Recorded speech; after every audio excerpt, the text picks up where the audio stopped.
하나님 우리에게 주신 말씀은 예레미야서 17장 1절에서 13절까지 말씀입니다.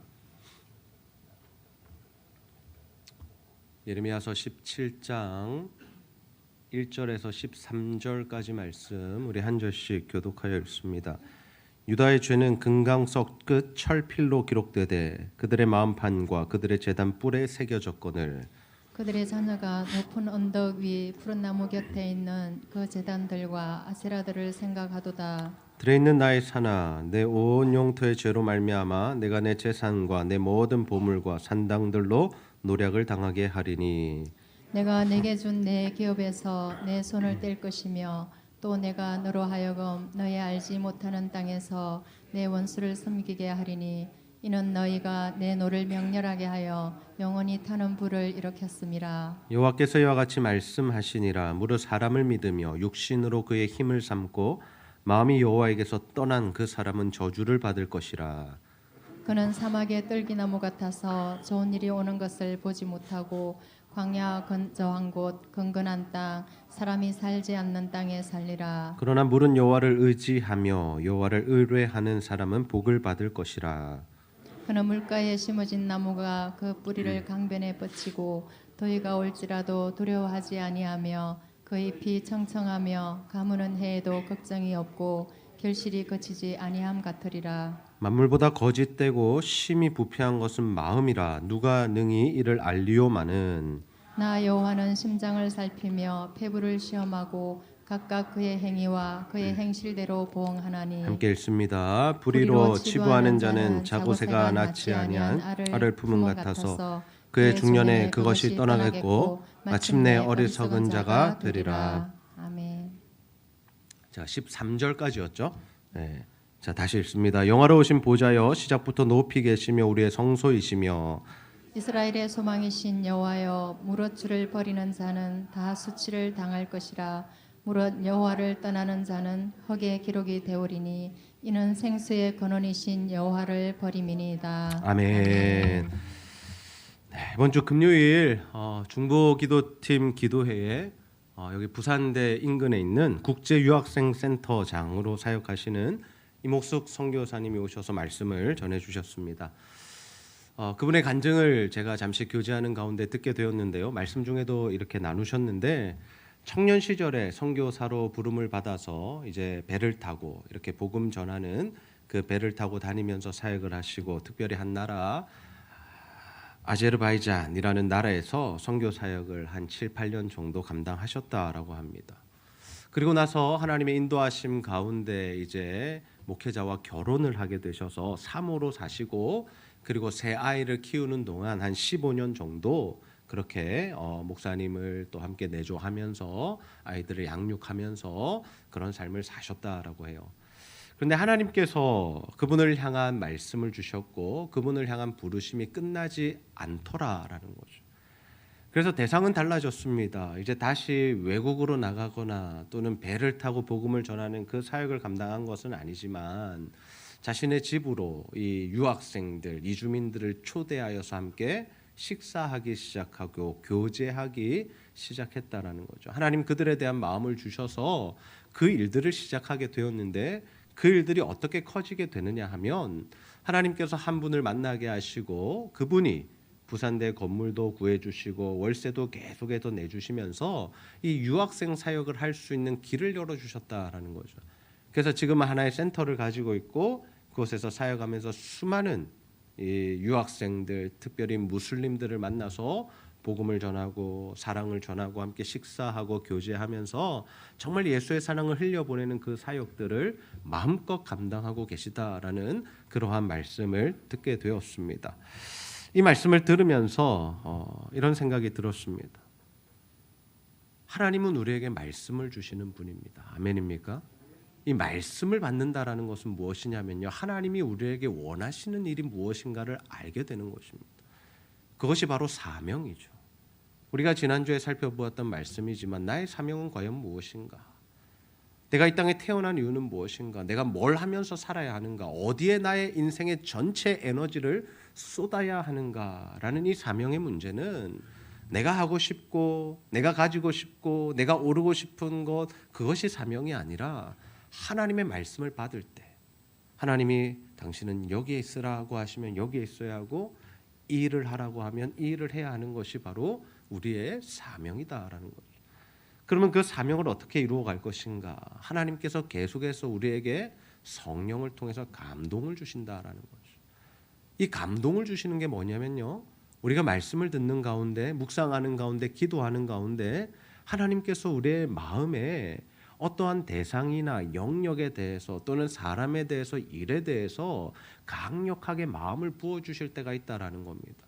우리의 이 머리가 돌아가는 그 생각 말고요, 하나님께서 우리 마음 가운데 뜨겁게 하시는 일들, 가슴을 뛰게 만드시는 일들이 있다라는 거죠. 그래서 하나님의 말씀을 받고 성령의 이 감동을 받아서 살아가는 것이 바로 이 우리 그리스도인들이 사명을 이루는 삶이다라는 거죠. 그래서 제가 오늘 여러분에게 드리고 싶은 질문은 이것입니다. 여러분, 하나님의 말씀을 받으셨습니까? 내가 이 땅을 살아가는 동안에 어떤 삶을 살아야 하는지 정말 그 목표가 분명하게 정해지셨냐라는 거죠. 그리고 더 나아가서 날마다 이 하나님이 주시는 성령의 감동을 받으면서 살아가고 계신가요? 하나님께서 우리에게 주시는 감동은 무엇입니까? 하나님 말씀하시는 분이시고 성령으로 감동하시는 분이신데 우리가 그 감동 가운데 살아가고 있느냐라는 거죠. 하나님께서 유다의 죄를 지적하세요. 우리가 예레미야서를 보면 계속해서 지적하시는 모습을 볼 수 있습니다. 그런데 오늘 말씀에 보면 좀 특이한 말씀 표현이 등장하게 되는데요. 17장 1절 말씀에 보시면요, 제가 읽습니다. 유다의 죄는 금강석 끝 철필로 기록되되 그들의 마음판과 그들의 제단 뿔에 새겨졌거늘. 유다의 죄가 금강석 끝 철필로 기록되었다라고 합니다. 날카로운 것으로 마음에 기록되어서 완전하게 새겨졌는데 어디에 새겨졌느냐? 그들의 마음판과 제단 뿔에 새겨졌다라고 하죠. 여러분, 사실 이스라엘 백성들의 마음에는 뭐가 새겨져 있어야 됩니까? 뭐가 새겨져 있어야 되죠? 하나님의 말씀이 새겨져 있어야 돼요. 이스라엘 백성들의 마음에는 하나님의 말씀이 온전히 새겨져 있어야 됩니다. 그런데 그들의 마음에 지금 무엇이 새겨져 있는가 하면 죄가 새겨져 있다라는 거예요. 하나님의 말씀이 거해야 하는 이 마음 가운데 죄가 들어왔다라는 겁니다. 그런데 이 죄를 누가 받아들이고 누가 이 마음에 기록했느냐? 자신들이다라는 거죠. 제단뿔은 왜 등장합니까? 여러분, 이 제단 끝이 무엇을 상징하면요, 사람의 마음을 상징합니다. 그래서 항상 제사를 드릴 때 제단뿔에 뭘 바르냐면 희생제물의 피를 바릅니다. 희생제물의 피를 제단뿔에 바른다라는 것은 우리의 마음이 예수 그리스도의 십자가 보혈로 깨끗하게 씻어지고 정결케 되어져야 한다라는 것을 의미하죠. 이스라엘 백성들은 하나님의 말씀으로 가득해야 되고 하나님이 거하셔야 하는 이 마음에 죄를 집어넣고 그 죄를 반복해서 범하는 삶, 그 죄를 계속해서 지으며 살아가는 그 죄악된 삶을 살아가고 있었습니다. 그러면 그들의 죄는 과연 무엇인가? 그들이 구체적으로 어떤 죄를 지었는가? 17장 3절에서 4절 말씀 우리 함께 한번 읽어보도록 하겠습니다. 시작. 들에 있는 나의 산아, 내 온 영토의 죄로 말미암아 내가 내 재산과 내 모든 보물과 산당들로 노략을 당하게 하리니 내가 내게 준 내 기업에서 내 손을 뗄 것이며 또 내가 너로 하여금 너의 알지 못하는 땅에서 내 원수를 섬기게 하리니 이는 너희가 내 노를 명렬하게 하여 영원히 타는 불을 일으켰음이라. 아멘. 그들이 추구한 것은 무엇이냐면 재산, 보물, 산당이었습니다. 재산, 보물, 산당. 이게 무엇입니까? 세상이 주는 부를 추구했다라. 누구를 버리고요? 하나님을 버리고. 이 이기적인 욕심에 이끌리기 시작하면요, 사람들이 하나님을 버리게 됩니다. 마음 가운데 계시는 그 하나님을 무시하게 되고요, 그 하나님이 계셔야 하는 처소를 이 모든 욕심과 이기적인 정욕으로 채우기 시작한다라는 거죠. 그러니까 하나님께서 어떻게 하시겠다라고 말씀하십니까? 그 재산, 보물, 산당들 노략당하게 하시겠다라고 말씀하시는. 여러분, 우리에게 주어진 모든 것들이 정말 하나님께서 주신 은혜의 산물이라는 사실을 믿으십니까? 이 사실이 믿어지지 않으면 우리도 동일하게 이러한 것들을 추구하는 삶을 살아갈 수밖에 없게 되는 거죠. 근데 이것이 하나님이 주신 것이다라는 믿음이 있을 때에는 이것들을 어떻게 사용할 수 있습니까? 이것을 선한 도구로 사용할 수 있는 겁니다. 내 욕심을 채우는 도구가 아니라 하나님의 일을 감당하는 도구로 채울 수 있다라는 거죠. 내 생명, 내 건강, 내 시간, 내 물질, 내 열정들을, 내게 주신 달란트들을 이게 하나님의 것이라고 인정이 되어질 때는 하나님을 위하여 마음껏 우리가 사용할 수 있게 된다라는 거죠. 근데 그것이 거꾸로 되어서 그것이 내 것이라 생각되어지고 그것을 더 가져야겠다는 욕심이 들어오고, 그래서 그것 때문에 하나님의 자리를 박탈해버리고 하나님을 무시하고 하나님의 음성을 듣지 않을 때 하나님께서 어떻게 하신다라는 겁니까? 우리에게 부어주셨던 모든 복들을 다시 거두어 가신다. 거두어 가신다.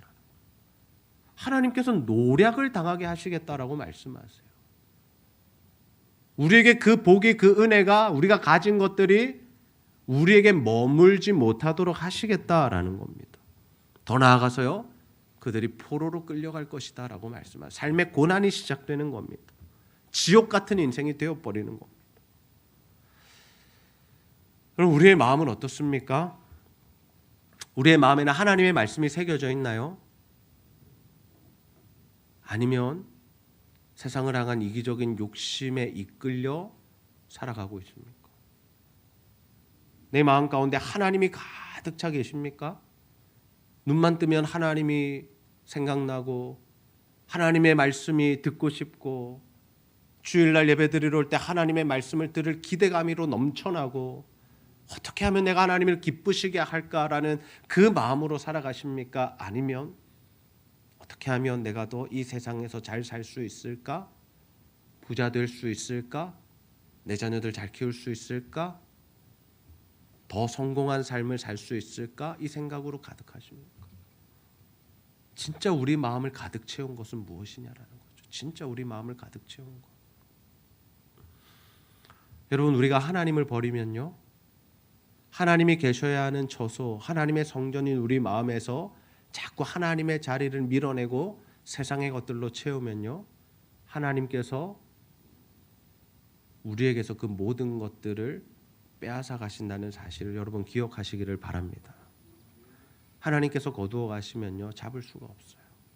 한순간에 우리의 인생이 무너져 내리는 겁니다. 왜요? 하나님의 것이니까요. 하나님은 그렇게 하실 수 있으신 분이니까요. 근데 이스라엘 백성들이 이런 세상적인 부를 추구함과 동시에 무엇을 다 붙들고 있었냐면요, 오늘 말씀해 보면 그들이 사람을 의지했다라고 합니다. 사람을 의지했다. 이 사람을 의지함이 어떤 모습으로 나타났냐면, 그들의 나라 가운데 어려움이 임할 때, 그들의 나라에 전쟁이 찾아올 때 그들이 누구를 의지하냐면 다른 나라들을 의지합니다. 믿음의 왕들은요, 딱 문제가 생기고 어려움이 생기면요, 어떻게 하냐면 바로 무릎 꿇고 기도하며 하나님의 도우심을 구합니다. 하나님 도와주십시오. 전쟁이 났습니다. 우리의 힘으로는 이 전쟁 이길 수 없습니다. 하나님의 능력을 바라요 저들을 물리쳐 주십시오. 이것이 믿음의 왕들의 고백이었습니다. 그런데 믿음이 없는 왕들은 어떻게 하는 줄 아십니까? 북쪽 나라에서 군대를 이끌고 쫙 내려오면 옆에 있는 나라들이나 남쪽의 나라, 애굽이나 이런 나라들을 의지합니다. 동맹을 맺자. 우리 좀 도와줘라. 쟤네들이 쳐들어오니까 우리를 좀 도와줘서 우리가 전쟁에서 이기게 해줘. 라고 사람을 의지한다라는 거죠. 사람. 또 애굽이 쳐들어올 때는 어떻습니까? 북방의 나라들, 인근에 있는 이방의 나라들에게 요청을 하는 거죠. 좀 도와줘라. 우리 저들과 싸워야 되는데 군사력이 필요하다. 용병을 좀 보내달라. 하나님이 이렇게 사람을 의지하는 자들에게 어떻게 행하시느냐. 예레미야서 17장 5절에서 6절 말씀해 보시면, 여호와께서 이와 같이 말씀하시니라. 무릇 사람을 믿으며 육신으로 그의 힘을 삼고 마음이 여호와에게서 떠난 그 사람은 저주를 받을 것이라. 저주를 받는답니다.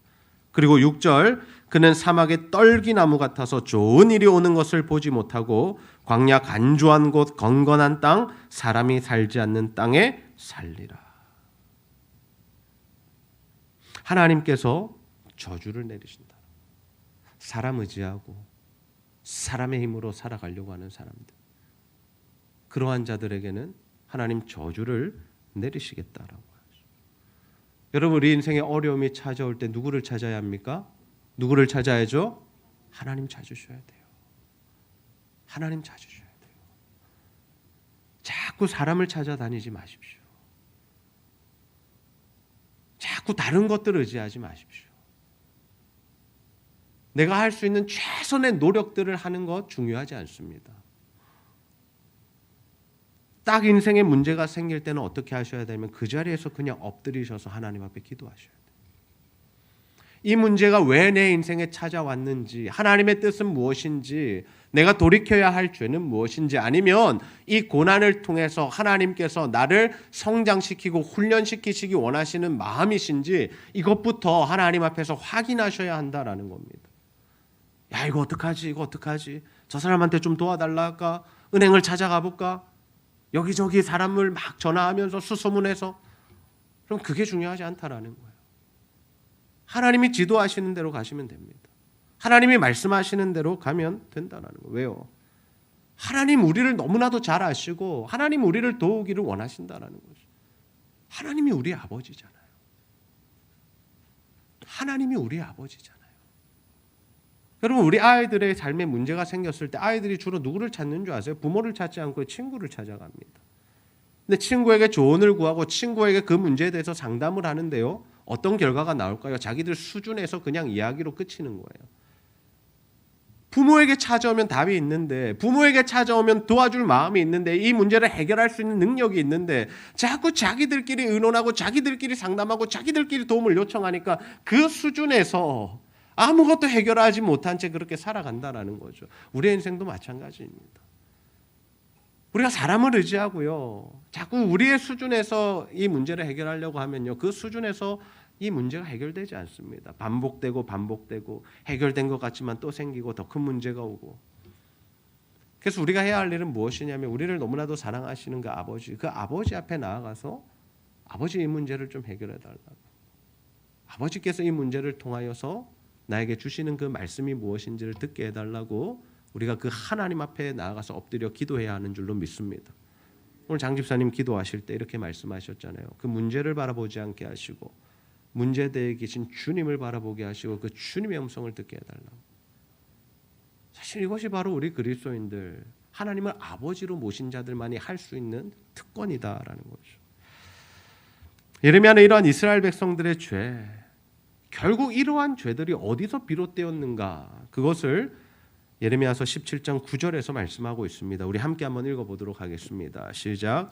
만물보다 거짓되고 심히 부패한 것은 마음이라 누가 능히 이를 알리오마는. 아멘.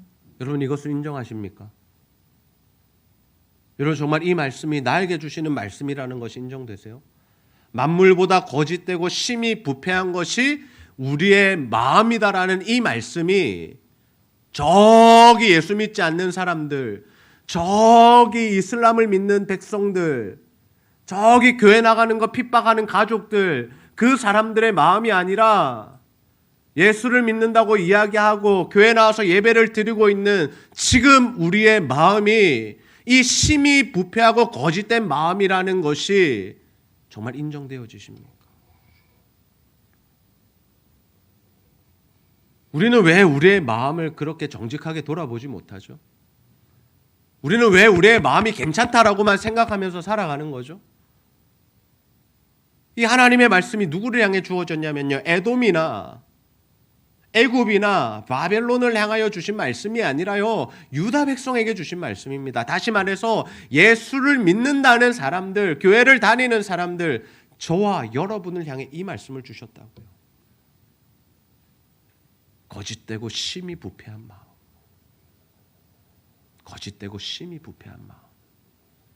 하나님을 믿노라고 이야기하지만, 신앙생활이라는 것을 하고 있지만, 주일마다 나와서 예배를 드리지만, 그 마음 가운데 이기적인 욕심과 세상적인 정욕으로 가득 차 있는 그 마음, 하나님을 기쁘시게 하기보다는 내 마음을 기쁘게 하고 내 인생이 내 뜻대로 되기를 원해서 기도하고 있는 그 마음, 하나님 그 마음을 바라보시면서 이렇게 말씀하시는 겁니다. 만물보다 거짓되고 심히 부패한 게 네 마음이야. 이 말씀 우리 자신에게 주시는 메시지로 들으시는 은혜가 있기를 주님의 이름으로 축복합니다. 우리의 마음이 어떠하냐에 따라서 우리 인생이 달라지는 거예요. 마음이 너무나 중요합니다. 우리가 악한 마음을 먹으면요, 우리가 악한 일을 하는 거예요. 내가 저 사람 미워. 언젠간 내가 죽여버려야지. 그러면요, 기회가 되고 내게 힘이 주어지면 그 사람 죽이는 겁니다. 근데 우리 마음에 선한 것들이 있으면요, 선한 일들이 일어나는 거죠. 우리의 마음에 두 가지 소욕이 있어요. 사도 바울이 이렇게 설명했어요. 어떤 소욕? 육신의 소욕, 육체의 소욕과 성령의 소욕이랍니다. 이 두 가지가 함께 있다고요, 우리 마음 가운데. 근데 때로는 뭐가 더 강해요? 성령의 소욕이 강한 겁니다. 말씀 듣고 기도하고 찬양하고 예배하고 은혜 받을 때 어떤 소욕에 이끌리는 거예요? 성령의 소욕에 이끌리는 겁니다. 아, 오늘 은혜 받았어. 눈물을 흘리며 기도하고 하나님 말씀대로 살겠습니다. 결단하고 옆에 있는 사람들이 사랑스러워 보이고 용서를 구해야겠고 찾아가서 복음을 전해야겠다는 마음이 주어지는 거, 이게 뭐냐고요? 성령의 소욕에 이끌리는 삶을 사는 겁니다. 성령이 아니고는 우리에게 그런 마음이 없다니까요. 우리는 심히 부패한 마음이기 때문에. 그래서 성령이 주시는 소욕을 따라 살면요, 하나님의 일들을 하게 되고 하나님을 기쁘시게 하고, 그래서 우리 삶 가운데 하나님이 주시는 아름다운 열매들이 맺어진다라는 거죠. 근데 여전히 우리 안에 남아있는 게 뭐라고요? 육체의 소욕이라고요. 내 정욕, 내 욕심, 세상의 가치관, 세상을 따라 살고 싶은 마음들, 내 멋대로, 내 마음대로, 내 뜻대로 하고 싶은 그 생각들이 우리 안에 여전히 있기 때문에 그것을 따라 살 때는 어떤 삶을 사는 겁니까? 하나님이 기뻐하시지 않는 삶을 사는 겁니다. 내가 하고 싶은 대로 사는 겁니다. 하나님의 말씀 전혀 상관없습니다. 주일날 받은 은혜 전혀 관계없습니다. 묵상하는 말씀 들어오지 않습니다. 아무리 기도해도요, 내 욕심만 하나님께 아랠 뿐입니다. 그런 신앙생활 할 수 있다라는 거예요. 그런 신앙생활. 근데 정말 중요한 것이 뭐냐면요, 하나님께서 그 마음을 다 아신다고요. 하나님 우리의 행위를 보고 판단하시고 보응하시겠다 말씀하셨는데, 나타나고 드러나는 행위만을 보시는 것이 아니라 우리의 마음을 다 아신다고요. 예레미야서 17장 10절 말씀 함께 읽습니다. 시작. 나 여호와는 심장을 살피며 배부를 시험하고 각각 그의 행위와 그의 행실대로 보응하나니. 아멘. 하나님 우리의 뭘 살피신다고요? 심장을 살피고 배부를 시험하신다. 우리의 마음을 다 아신다라는 거예요. 우리의 중심을 아신다라는 거예요. 내가 이 자리에 나와서 예배하는 가운데 어떤 마음으로 나왔는지 하나님 다 아신다고요. 내가 다른 사람을 대할 때 어떤 마음으로 대하고 있는지, 얼굴로는 웃고 있지만 속으로는 욕하고 있는 거 하나님 다 아신다고요. 내가 헌금을 드리지만 이것이 정말 하나님의 것임을 인정하면서 하나님, 이것을 통해서 하나님을 일을 마음껏 하십시오라는 마음으로 드리는지, 아니면 아까워하는 마음으로 드리는지, 아니면 이것 드렸으니까 더 복 주세요 하는 그 마음으로 드리는지, 하나님은 그 마음을 다 아신다고요. 마음을 다 아신다. 그래서 그 행위를 보시고 보응하시겠다라고 말씀하시는 겁니다. 사람은 드러나는 모습밖에 보지 못합니다. 영적인 존재이기에 조금 감은 있죠. 저 사람이 어떤 마음일까? 때로는 하나님께서 알려주시면 그 마음을 조금은 알 수 있죠. 그러나 우리는 한계가 있고 우리는 조금 아는 겁니다. 하나님은 얼만큼 아시냐고요? 심장을 살피시고 폐부를 시험하신다. 전체를 다 알고 계시다라는 거예요. 전체를.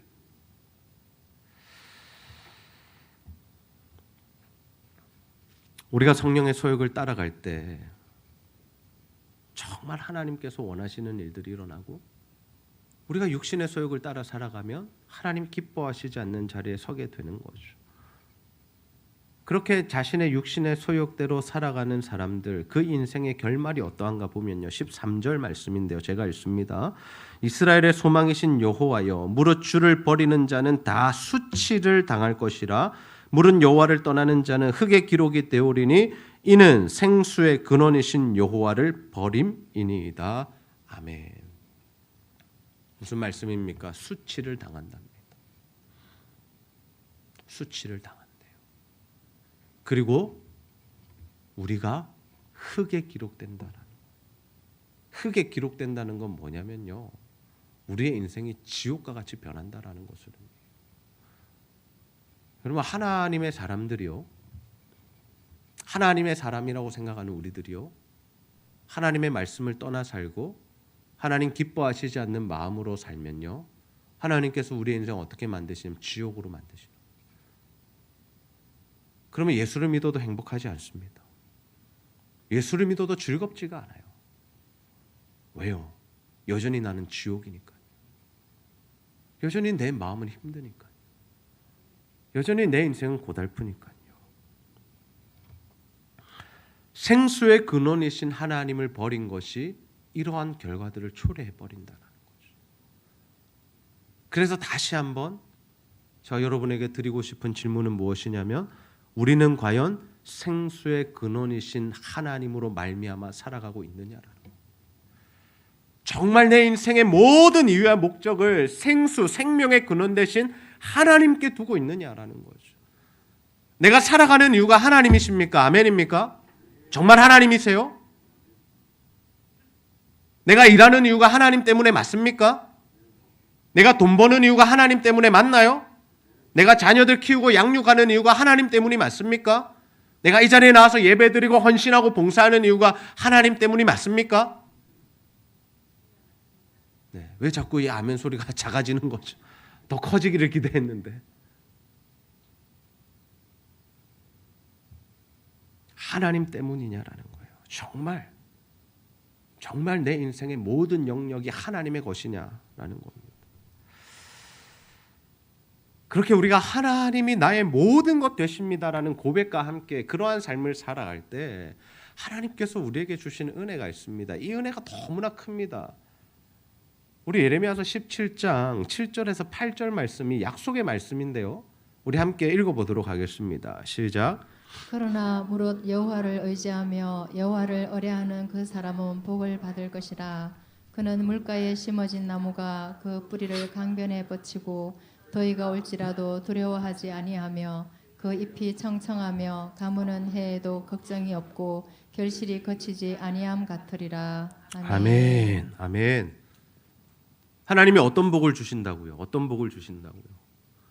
하나님만 의지하고 하나님만 의뢰하고 하나님으로 모든 인생의 목적과 이유를 삼고 살아가는 자에게 뭘 주신다고요? 복을 주신대요. 복을. 말씀드렸습니다. 하나님 말씀대로 살고 의지하고 의뢰함으로 받는 복, 그것은 기복신앙 아닙니다. 마땅히 당연히 하나님의 자녀된 우리들이 누려야 하는 복입니다. 그런데 그 복이 어떤 모습으로 나타난다고요? 강변에 뿌리를 내린 나무처럼 어떠한 일이 있어도 열매를 맺고 하나님이 주시는 그 은혜가 지속적으로 그 인생 가운데 머무는 복이 주어진다라는 거예요. 세상이 어떻게 변한다 할지라도, 어떠한 환경이 우리에게 주어진다 할지라도 하나님이 주시는 그 복, 하나님이 주시는 은혜, 하나님이 주시는 절대적인 만족과 기쁨과 행복이 우리 가운데 임하게 된다라는 겁니다. 앉아도 복을 받고 일어서도 복을 받고 들어가도 복을 받고 나와도 복을 받는 그 하나님의 복이 우리 제자들교회 모든 성도님들에게 임하게 되시기를 주님의 이름으로 축복합니다. 그걸 위해서 필요한 게 뭐라고요? 하나님만 의지하고 의뢰하는 겁니다. 사람 의지하는 게 아니고요, 내 욕심대로 사는 게 아니고요, 내 마음대로 살겠다고 몸부림치는 게 아니고요, 하나님 말씀하시는 대로 하나님 뜻대로 살아가는 것이죠. 이 복이 어떻게 나타나느냐? 첫 번째로는요. 하나님 주시는 복은요. 우리 눈에 보이는 복으로 나타납니다. 우리 눈에 보이는 복들이 무엇일까요? 병이 고침을 받는 거.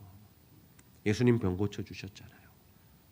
먹고 사는 문제가 해결되어지는 거, 경제적인 부유함을 누리는 거. 예수님 어떻게 하셨어요? 오병이어의 기적을 베푸셨잖아요. 그죠? 우리의 인생의 모든 아픔과 관계들이 깨어진 것들이 회복되는 거.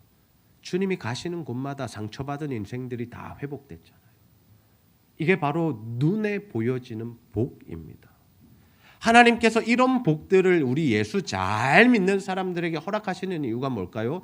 그래야 세상 사람들이 눈에 보이는 복을 받는 그 그리스도인들의 모습을 바라보면서 이야, 하나님 믿으니까 저렇게 되는구나라는 것을 보여주시기 위해서 하나님께서 눈에 보이는 복들을 허락해 주시는 거죠.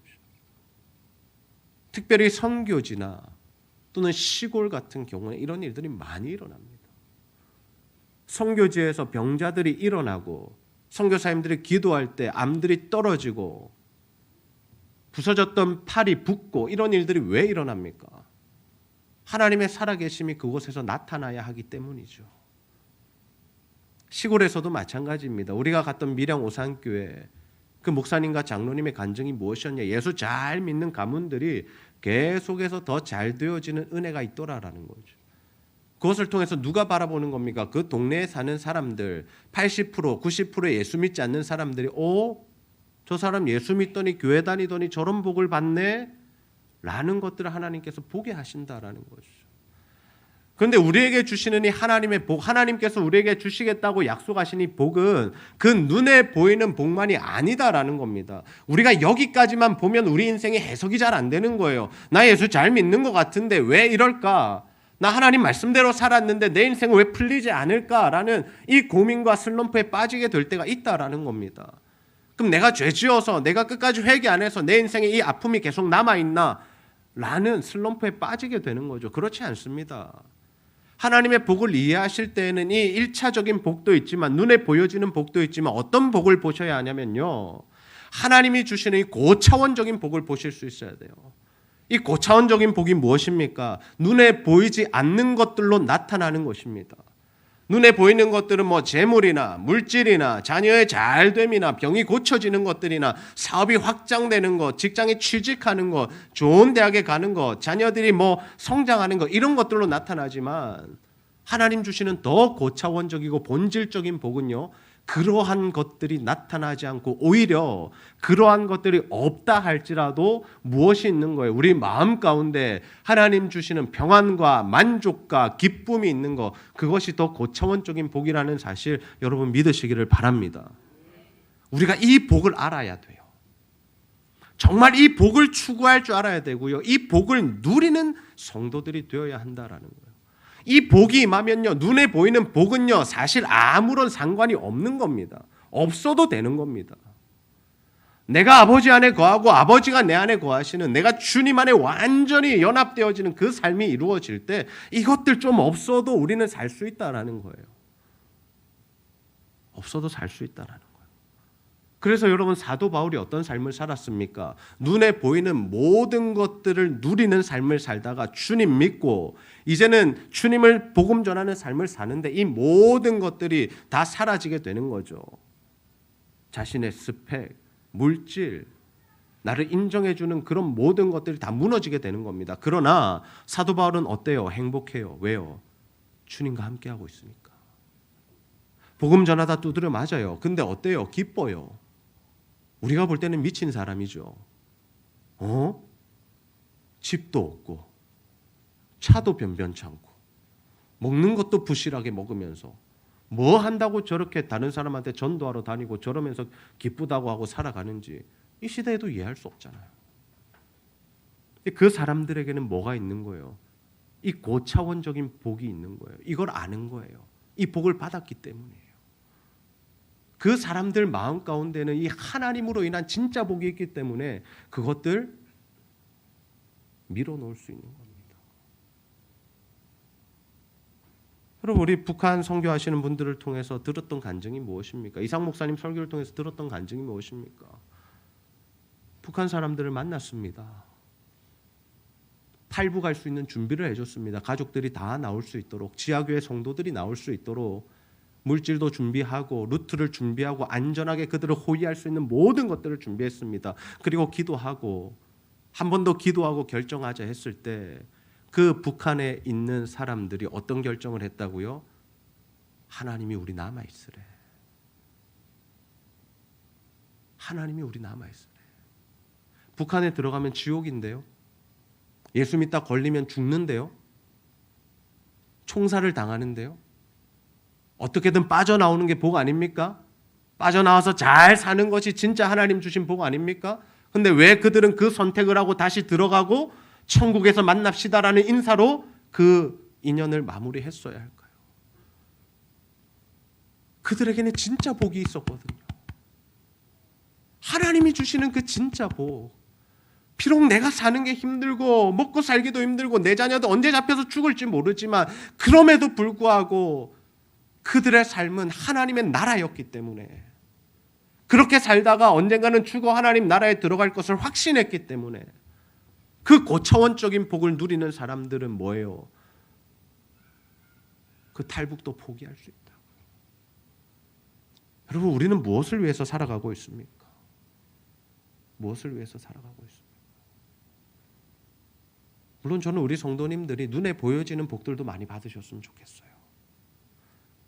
그러나 이 복이 임하지 않는다 할지라도 하나님 주시는 이 고차원적인 복, 진짜 복, 어떠한 환경과 형편에서도 하나님 나라를 누려갈 수 있는, 두드려 맞아도 기쁘고 행복하고 사람들이 무시해도 기쁨으로 복음 전할 수 있는 이 진짜 복을 누리는 우리 성도님들 다 되시기를 소원합니다.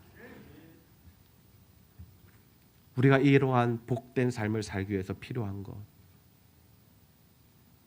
첫 번째, 하나님의 말씀을 들으셔야 됩니다. 여러분의 인생 가운데 하나님의 말씀이 임하셔야 돼요. 내가 뭘 하면서 살아야 하는 그 사명 하나님께 받으셔야 됩니다. 두 번째 무엇입니까? 성령의 감동에 이끌리셔야 됩니다.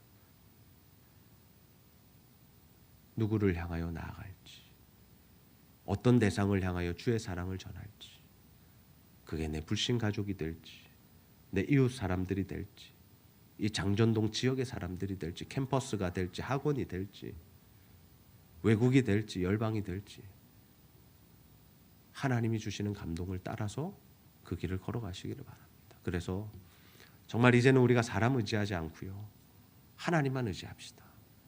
정말 우리 마음 가운데 우리의 생각과 욕심과 정욕과 육신의 소욕들 다 내려놓고 성령의 소욕에 이끌리는 삶을 살아갑시다. 그래서 하나님을 기쁘시게 하고 하나님을 영화롭게 하고 하나님이 원하시는 일들을 감당해서 하나님 주시는 이 진짜 복, 진짜 복을 누리며 살아가는 저와 여러분 다 되시기를 주님의 이름으로 축복합니다.